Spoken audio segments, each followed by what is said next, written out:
என்னை நீ நேசிக்க என்னிடம் இருப்பது என்னவென்றெனக்கு கூறிடுவாய். இயேசுவே எனக்கு கூறிடுவாய். என்னை நீ நேசிக்க என்னிடம் இருப்பது என்னவென்றெனக்கு கூறிடுவாய். இயேசுவே எனக்கு கூறிடுவாய்.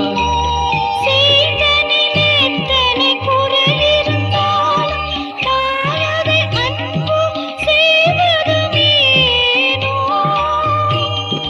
தேயன கடலில் புயல் வந்தாலும் தூய ஆறதில் பாய்வதும் ஏனோ. எத்தனை குறைகள் எனக்கு இயேசுவே, அத்தனை பொறுத்து அன்பு செய்தாயே. என்னை நீ நேசிக்க என்னிடம் இருப்பது என்னவென்றெனக்கு கூறிடுவாய். இயேசுவே எனக்கு கூறிடுவாய். கர்த்தருக்குள் அன்பானவர்களே, அனுதினமும் கிறிஸ்துவுடன் தியான வேளைக்கு உங்களை அன்புடன் அழைக்கிறோம். இன்றைய தியானத்திற்கான வேத வாசிப்பு மத்தேயு 4ஆம் அதிகாரம் வசனங்கள் 1 முதல் 11 வரை. தியானத்தின் தலைப்பு, ஆவியானவரால் வழிநடத்தப்பட்டார்.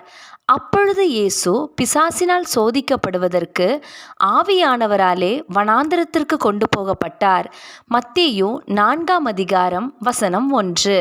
இம்மானுவேலராய் நம்மோடு கூட இருந்து வழிநடத்தின தேவாதி தேவன் இந்த புதிய மாதத்திற்குள் பிரவேசிக்க உதவி செய்தபடியினால் கர்த்தருக்கு மகிமையை செலுத்துவோம்.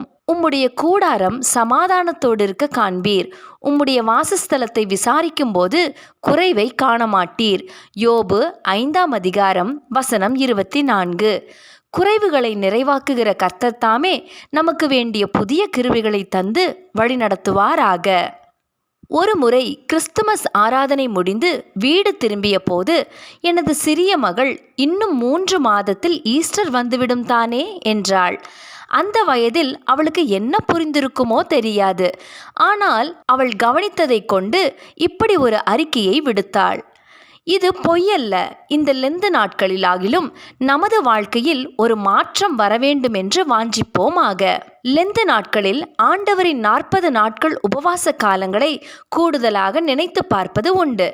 வாழ்க்கையிலே பிரச்சனைகள் வந்துவிட்டால் உபவாசித்து நாம் ஜெபிப்போம் என்று எண்ணுவதுண்டு.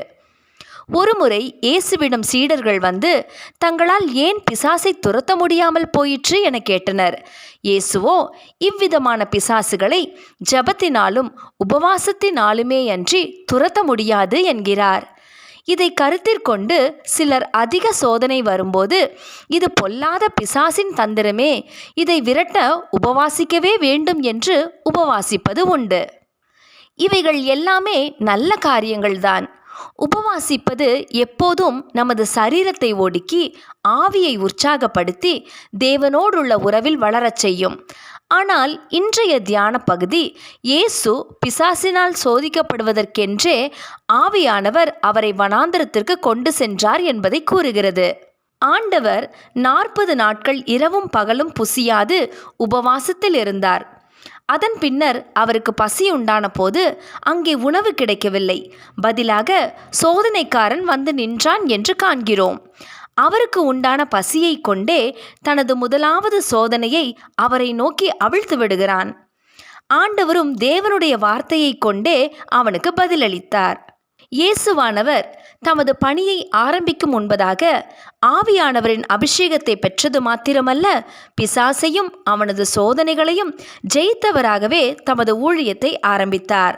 நாமும் கூட தேவனுடைய அபிஷேகத்தை மட்டும் பெற்றுக்கொண்டால் போதாது. நமது வாழ்வின் ஒவ்வொரு கட்டத்திலும் பிசாசானவனையும் ஜெயித்து ஜீவிக்க பழகிக்கொள்ள வேண்டும். ஜெபம் செய்வோமா?